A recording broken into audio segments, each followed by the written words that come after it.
Hello and welcome. This is Rooflemonger. My friends, another week has gone by, so you know what that means. It's time for another King of Fighters 15 trailer, and this time it is the face of the franchise, Kyo Kusanagi. Now, as always in these trailer breakdowns, I'll go a little bit over just who Kyo is and what he's all about, because I know many people are coming to the King of Fighters franchise for the first time. And who is Kyo? He's the face that runs the place. Kyo is King of Fighters. King of Fighters may feature characters that are honestly more popular than Kyo. Like Terry Bogard is certainly a more popular character overall than Kyo is. But Kyo is the face. He's the guy you usually see on the cover of a King of Fighters box or whatever. He is the guy. Most of the King of Fighters games, their plot revolves around Kyo one way or another, except for some of the later entries in the franchise. And why is this guy so special? What does he merit to deserve all this attention? Well, Kyo is the inheritor of a legacy, I guess you can say. He is the head of an ancient clan that has all sorts of mysterious powers. His ability to wield flames is one of them. And wouldn't you know it, when that naughty god Orochi started coming back to Earth, he was kind of the guy that had to put him back down.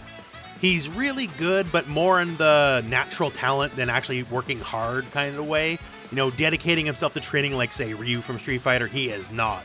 He's a little cocky, a little arrogant. He likes clowning around, right? He doesn't try as necessarily as hard as he could, but he's good enough that it kind of doesn't really matter. Due to this inherent power and the fact he can wield flames and all that, he was subject to scrutiny by this group called Ness, which is kind of like the Illuminati, and there's a bunch of clones and all sorts of stuff that I really don't want to get into right now. Suffice to say, if you ever played Dragon Ball FighterZ and you know the too many Gokus problem, well, KOF had that problem first. Over the years, he's definitely had a lot of iterations, as he's been a lot of different characters, and this seems to be a greatest hits of the character. One thing to mention real quick though, he is kind of a dumbass. He's canonically still in high school in his 20s. Now, as mentioned before, there's a lot of versions of Kyo over the years. One of the main distinctions I guess you can make is the Rekka version versus the Fireball version. So classic Kyo, hey, he can throw a ground fireball, the KOF special, right? And he has uppercuts, all that kind of stuff. And in other versions of the character, the Rekka version is all about these special chain punches where you can do one punch into another punch, or just all sorts of multiple follow-ups. This version is a lot more aggressive than the Fireball version. He's always going to be in your face. That is exactly what he wants. And yeah, he still has stuff like the classic uppercut as well. This is more the version of the character we'll be getting in the King of Fighters 15, and fair enough, as it's already very similar to what he is in King of Fighters 14.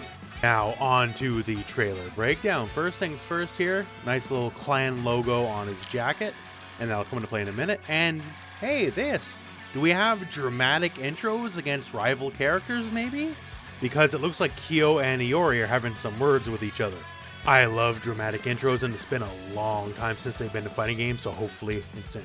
So as the trailer starts here, we get a little collage of normals here. So that is standing heavy punch, crouching heavy punch, and this is standing heavy. So hey, don't worry, I guess your normals aren't going anywhere. We get a quick look here. This is his back throw, and then we go into some supers. The first one you're seeing is the Shiki Super, the second one is the Orochi Nagi.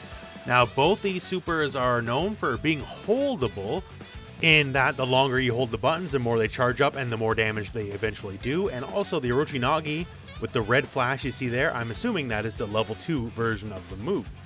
From there, we get a quick little look at the taunt here, because they really want to hammer home taunts are back. And then we get another look at the super with the follow-up this time.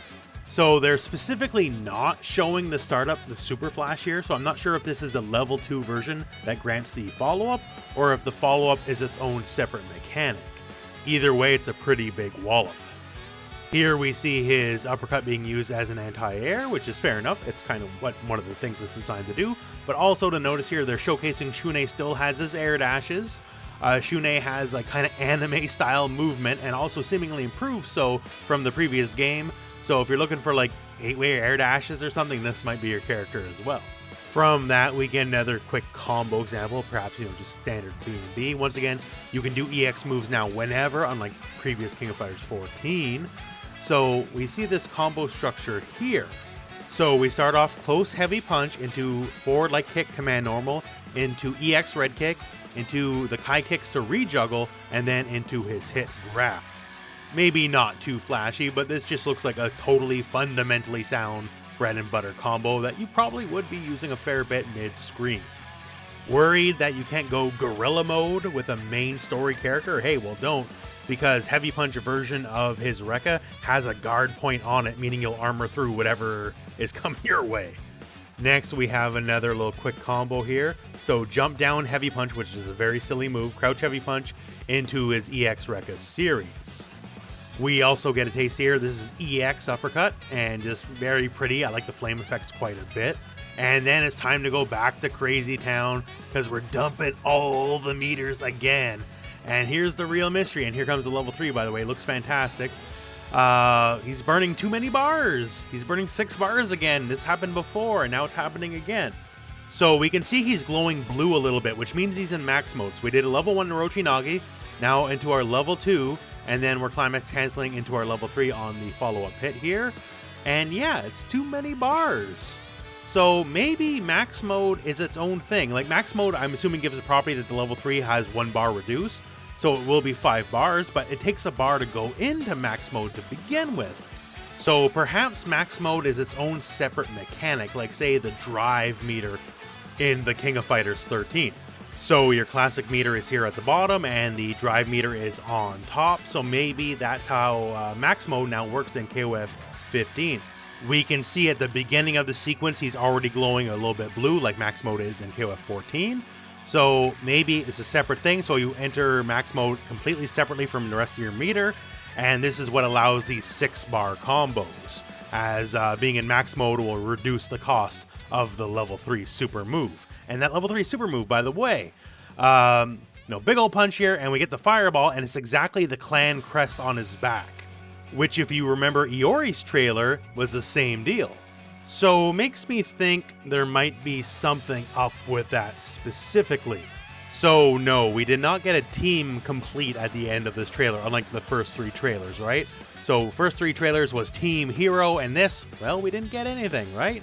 But considering the real showcase, especially right there, as you see in the trailer, on the clan crests, I think Kyo and Iori might be on the same team. And if they are, then that means Chizuru is likely the 3rd teammate, as then you finally have Team 3 Sacred Treasures, as she's the 3rd member of the 3rd clan to help put down Orochi, the big bad, from a lot of the earlier games in the franchise. Once again, in KOF, you can pick any characters you want, right? Don't worry about that. It's purely lore, the team layups, but lore is the single most important thing about fighting games, say, so it's important to me. We might get another King of Fighters trailer very soon, in fact, earlier than next week, next Wednesday night, as the Japan Fighting Game Roundtable is happening on midnight EST on the 21st, and SNK says they will have something there. But for now, I guess we have to wait and see. Of course, there'll be more breakdowns on the channel as we have more trailers available. Looking forward to it, and other than that, I guess we're at the end of the video, my friends. So thank you very much for watching. Hope this video has found you well, and hey, go out and play some King of Fighters.